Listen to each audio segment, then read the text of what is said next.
محمد بن حسین بغدادی رحمۃ اللہ علیہ فرماتے ہیں کہ میں ایک سال حج کو گیا، اتفاق سے مکہ کے بازار سے گزر رہا تھا۔ ایک بوڑھا آدمی ایک لڑکی کا ہاتھ پکڑے ہوئے تھا۔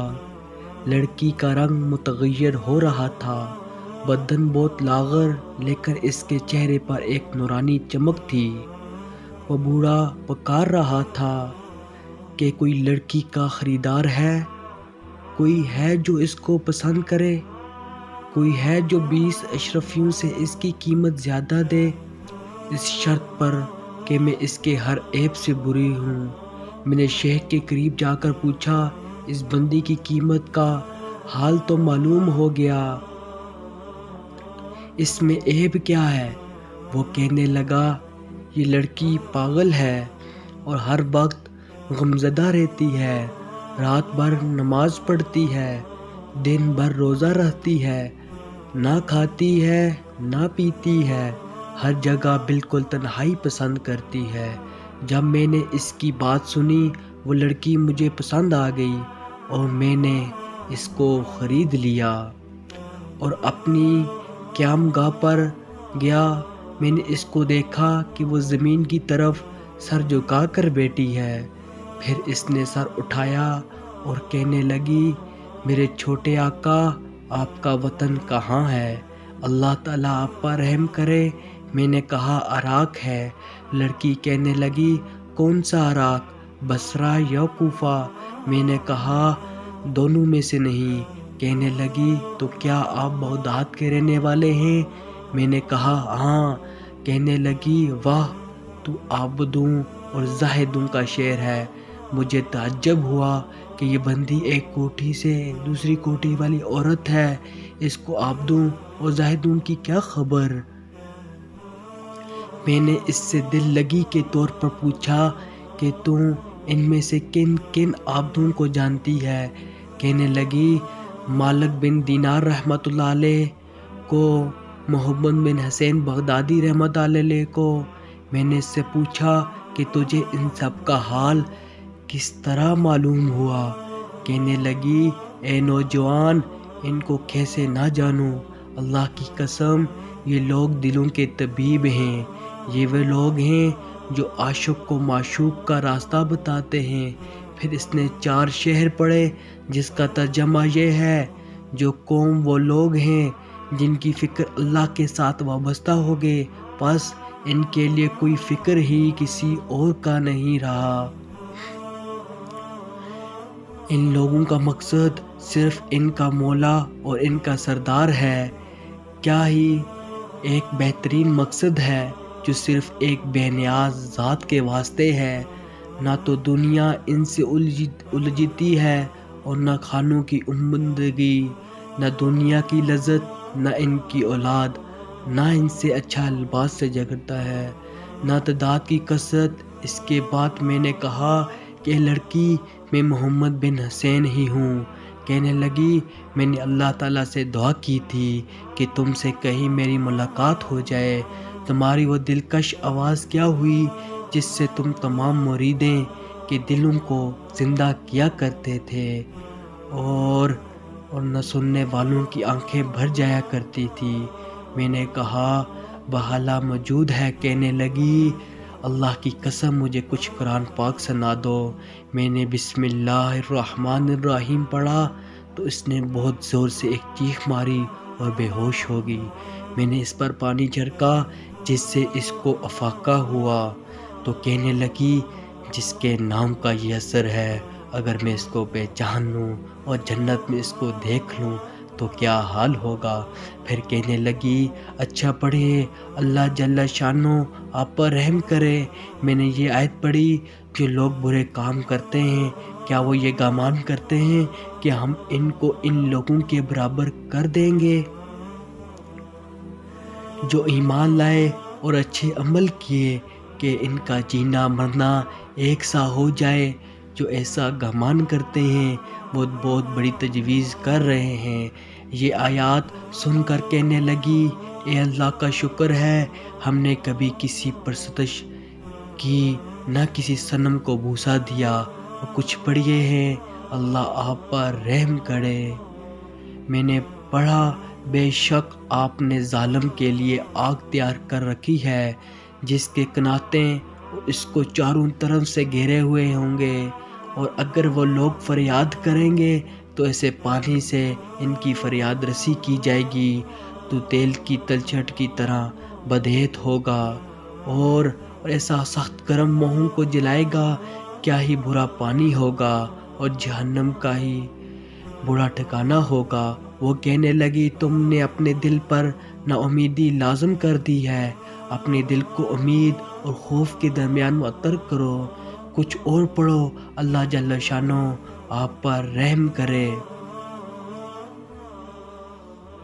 تو میں نے پڑھا بہت سے چہرے اس دن خنداں و شاداں ہوں گے، اور یہ پڑھا بہت سے چہرے اس دن بارونق ہوں گے اور اپنے رب کی طرف دیکھتے ہوں گے۔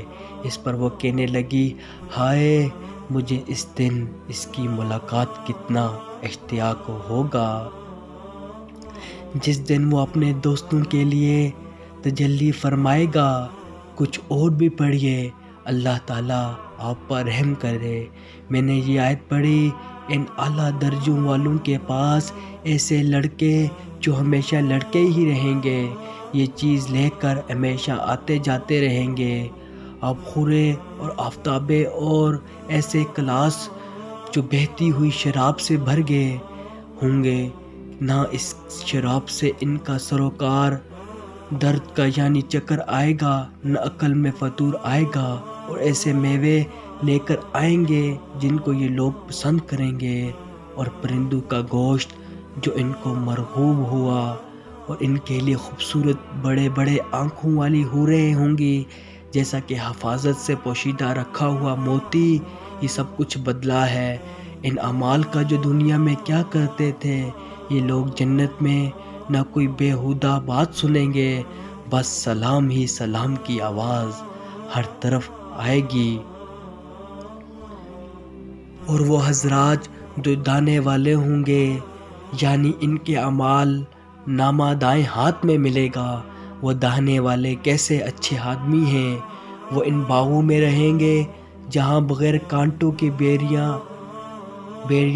ہوں گی، تیبتا کیلے لگے ہوں گے، اور بہت لمبا سا اور بہتا ہوا پانی ہوگا، اور کثرت سے میوے ہوں گے جو نہ ختم ہوں گے، اور نہ انہیں کسی قسم کی روک ٹوک ہوگی، جتنا جس کا دل چاہے کھائے، اور اونچے اونچے فرش ہوں گے، اور ان کے لیے بھی عورتیں ہوں گی جن کو ہم نے خاص طور سے بنایا کہ وہ ہمیشہ ہمیشہ کنواریاں ہی رہیں، یعنی صحبت کے بعد کنواری بن جائیں گی، اور ناز و انداز کے لحاظ سے محبوبہ ہوں گی، اور جنت والوں کی ہم عمر ہوں گے، اور یہ سب چیزیں دانے والوں کے لیے ہیں۔ پھر وہ لڑکی مجھ سے کہنے لگی میرا خیال ہے کہ تم نے بھی حوروں سے منگنی کی ہے، کچھ ان کے مہروں کے واسطے بھی خرچ کیا ہے، مجھے بتا دے ان کا مہر کیا ہوگا، میں تو فقیر آدمی ہوں۔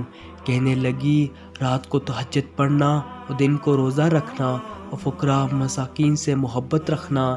اس کے بعد اس بندی نے 6 اشعار پڑھے۔ اے وہ شخص جو حوروں سے ان کے پردے میں منگنی کرتا ہے اور ان کے عالی مرتبے کے باوجود ان کا طالب ہے، کوشش کے ساتھ کھڑا ہو جا، سستی ہرگز نہ کر، نفس سے مجاہدہ کر، اس کو صبر کا عادی بنا، رات کو تہجد پڑھ کہ دن کو روزہ رکھا کر، یہ ان کا مہر ہے۔ اگر تیری دونوں آنکھیں ان کو اس حال میں دیکھ لیں جب وہ تیری طرف متوجہ ہو رہی ہوں، یہ اشعار پڑھ کر اس پر بے ہوشی طاری ہو گئی۔ میں نے پھر اس کے چہرے پر پانی وغیرہ چھڑکا تو اس کو افاقہ ہوا، اور اس نے کچھ شعر پڑھے۔ اے اللہ تو مجھے عذاب سے بچا لے، بے شک میں اپنے گناہ کا جو مجھ سے صادر ہوئے اقرار کرنے والی ہوں، تو نے کتنی کثرت سے میری خطاؤں کی لغزش معاف فرمائی ہے، تو بڑا افضل والا ہے، بڑا احسان والا ہے۔ لوگ مجھے اچھا گمان کرتے ہیں، لیکن اگر میری خطائیں معاف نہ کر دے تو میں بدترین ہوں، میرے لیے کوئی تدبیر نہیں، اس کے سوا کہ تیری بخشش کی امید ہے اور تیرے ساتھ مجھے حسن ظن ہے کہ تو ضرور کرم کرے گا۔ یہ اشعار پڑھ کر اس بندی کو پھر خوشی ہو گئی۔ میں جب اس کے قریب پہنچا تو وہ مر چکی تھی۔ مجھے اس کے انتقال کا بے حد صدمہ ہوا۔ میں اٹھ کر بازار گیا، اس کی تجہیز اور تکفین کا سامان خرید کر لاؤ۔ جب میں بازار سے لوٹا تو وہ کفنائی خوشبو لگی ہوئی معطر نش رکھی ہوئی تھی۔ میں اور میرے ساتھ اس کے جنازے کو اٹھا لے گئے۔ جنازہ کی نماز پڑھ کر اس کو دفنا دیا اور اس کے قبر پر سورۃ یاسین شریف پڑھا کر اپنے حجرے میں چلا آیا۔ میری آنکھوں سے آنسو بہہ رہے تھے، دل اس کے فراق سے غمگین تھا۔ واپس آ کر میں نے 2 رکعت نماز پڑھی اور سو گیا۔ خواب میں دیکھا کہ وہ لڑکی جنت میں پھر رہی ہے، نہایت مہکتے ہوئے زعفران کا باغیچہ ہے، ریشم کر اور استبرق جوڑے پہن رہی ہے، اس کے سر پر ایک موتیوں سے جڑا تاج ہے، پاؤں میں سرخ یاقوت کے جوتے ہیں، مشک و عنبر کی خوشبو اس سے مہک رہی ہے، اس کا چہرہ شمس اور قمر سے زیادہ روشن ہے۔ میں نے کہا، اے لڑکی ذرا ٹھہر، یہ تو بتا دے یہ مرتبہ کس عمل کی بدولت تجھے ملا؟ کہنے لگی، فقراء اور مساکین کی محبت سے اور استغفار کی کثرت سے اور مسلمانوں کے راستہ میں ہر تکلیف دینے والی چیزوں کو ہٹا دینے سے۔ پھر اس نے 3 شعر پڑھے۔ مبارک ہے وہ شخص جس کی آنکھیں رات کو جاگتی ہوں اور اپنے مالک کے عشق کی بے چینی میں رات گزار دے، اور کسی دن اپنی کوتاہیوں پر نوحہ کر لیا کرے اور اپنی خطاؤں پر رو لیا کرے۔ اللہ تعالی ہم سب کو دین کی سمجھ عطا فرمائے۔ اور آخر میں ہم سب دعا کرتے ہیں، اللہ تعالی ہمارا خاتمہ ایمان پر فرمائے اور ہمیں اپنی رضا میں راضی کر دے۔ آمین ثم آمین۔